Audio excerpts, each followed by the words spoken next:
सध्या अरबी समुद्रावर नैऋत्य मोसमी वाऱ्यांचा प्रवाह सक्रिय झाल्याचं दिसून येते. मात्र या प्रवाहाला अजूनही हवी तशी उंची प्राप्त झाली नाही आणि तो जोर किंवा उंची प्राप्त न होण्यामागचं कारण प्रामुख्याने आखाती देशांवर सध्या जास्त दाबाची तयार झालेली स्थिती दिसून येते. या जास्त दाबाच्या भोवती फिरणारे जे कोरडे वारे आहेत, तेच वारे अरबी समुद्रावर येऊन मान्सूनच्या प्रगतीत अडथळा निर्माण करत असल्याचं आत्ता दिसून येते. दुसरीकडे मेडन जुलियन ऑसिलेशन म्हणजे MJO हा एक घटक एक महत्त्वाचा मानला जातो मान्सून काळामध्ये. हा MJO संपूर्ण पृथ्वीवर विषुववृत्तावरून पूर्व दिशेने सरकत असतो. हे ढगांचं क्षेत्र असतं आणि हे सध्या प्रशांत महासागरावर सक्रिय आहे.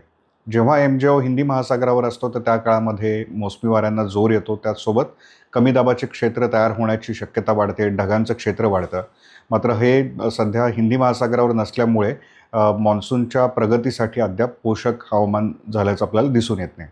त्यामुळे मान्सूनची प्रगती येत्या काही दिवसांमध्ये जरी झाली, तरी सर्वदूर खूप मोठा पाऊस होईल अशी स्थिती नसेल आणि MJO साधारणतः अंदाजानुसार जूनच्या अखेरीस हिंदी महासागराच्या जवळ येण्याची शक्यता आहे. त्यामुळे तोपर्यंत खूप मोठा पाऊस या संपूर्ण मान्सून प्रगतीमध्ये मिळेल अशी शक्यता दिसत नसल्याचं वेगवेगळे मॉडेल्स दाखवत आहेत.